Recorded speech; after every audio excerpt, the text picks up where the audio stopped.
Secangkir pengharapan untuk mengawali hari ini. Renungan pagi tanggal 22 Juni.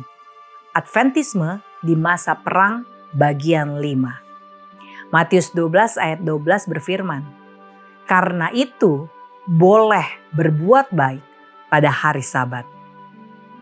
Demikianlah yang dikatakan Yesus mengenai tindakan belas kasihan pada hari Sabat. Prinsip itu pada akhirnya akan membuka jawaban atas dilema umat Advent tentang bagaimana melayani Tuhan dan pemerintahan duniawi dalam masa perang. Sementara itu, kita harus ingat bahwa tidak ada undang-undang wajib militer di Amerika Serikat hingga Maret 1863. Kita juga harus mencatat bahwa tidak ada negara pada saat itu yang memiliki pilihan bagi warga sipil yang masuk dalam dinas militer selain untuk berperang. Seseorang di militer secara otomatis menjadi tentara yang akan membawa senjata dan membunuh ketika diperintahkan untuk melakukannya. Undang-undang wajib militer yang disahkan pada tanggal 3 Maret 1863 memungkinkan para wajib militer mencari pengganti jika mereka dapat membayar biaya untuk penggantinya. Gereja Advent membantu para anggotanya untuk mengumpulkan biaya tersebut.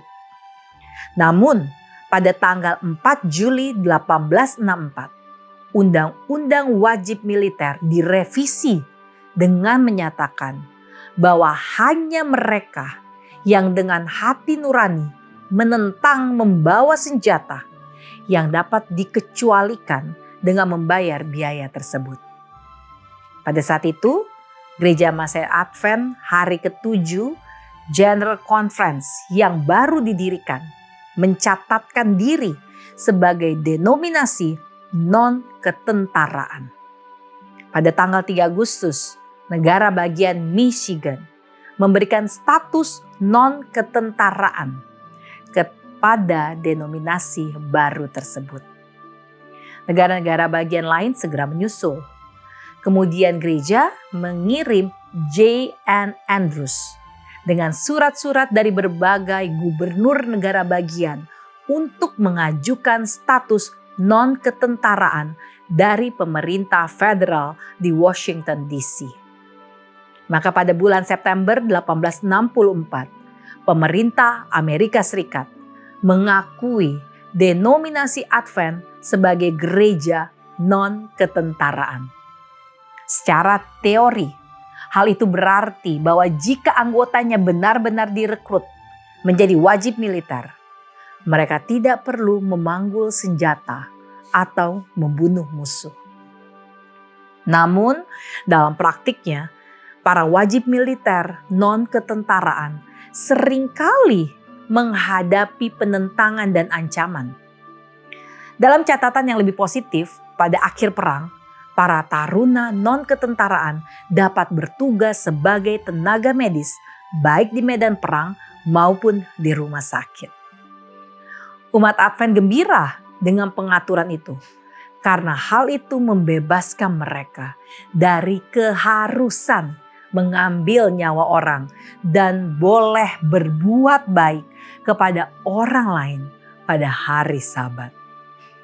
Sejak saat itu, peran medis non-ketentaraan menjadi standar bagi wajib militer Gereja Masehi Advent hari ke-7.